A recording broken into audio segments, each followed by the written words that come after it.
ધાંગધ્રા નગરપાલિકાની ચૂંટણીમાં ward number 4માં ભાજપના ઉમેદવારોને સ્વયંભૂ આવકાર મળી રહ્યો છે. પ્રચાર ઝુંબેશ આઈ.કે. જાડેજાના નેતૃત્વ હેઠળ અસરકારક બની રહી છે. ત્યારે ઈશ્વરભાઈ, લાલજીભાઈ ગોરવાડિયા, જૈનાબેન, ભરતભાઈ અને મનીષાબેનનો ઠેર ઠેર આવકાર થઈ રહ્યો છે.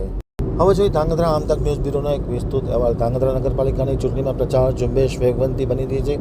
ત્યારે વોર્ડ નંબર 4માં ભાજપના ઉમેદવારો જે ચૂંટણી લડી રહ્યા છે તેમાં ઈશ્વરભાઈ, લાલજીભાઈ ગોરવાડિયા, જૈનાબેન, હુસેનભાઈ જેસડિયા, ભરતભાઈ ટપુભાઈ પરમાર અને મનીષાબેન હિંમતલાલ લકુમ એ પોતાની પ્રચાર ઝુંબેશ પૂર્વ કેબિનેટ મંત્રી આઈ.કે. જાડેજાના નેતૃત્વ હેઠળ ચુસ્ત બનાવી છે. ખાસ કરીને આમતક ટીવી સાથેની વાતચીતમાં માહિતી આપતા વોર્ડ નંબર 4ના ભાજપના ઉમેદવાર ઈશ્વરભાઈ, લાલજીભાઈ ગોરવાડિયાએ જણાવ્યું હતું કે ખાસ કરીને ભાજપની પેનલનો વિજય થશે, પેનલ ટુ પેનલ મતદાન થશે અને ભાજપના પૂર્વ કેબિનેટ મંત્રી આઈ.કે. જાડેજાનું વિશાળ અને અનુભવી નેતૃત્વ સાંપડ્યું છે. ખાસ કરીને ઈશ્વરભાઈ પ્રજાપતિ પોતે મજૂરી કામ કરતા હોવા છતાં પણ તેમને કુંભારપરા વિસ્તારને સ્વચ્છ બનાવવા માટેનું સપનું સેવ્યું છે અને તેમને કુંભારપરા ચોકમાં સ્મશાનવાળા મેલડી માતાજીના ગ્રુપ મંડળના સહયોગથી પથ્થરનો ગેટ બનાવીને ચોકની શોભા વધારી છે.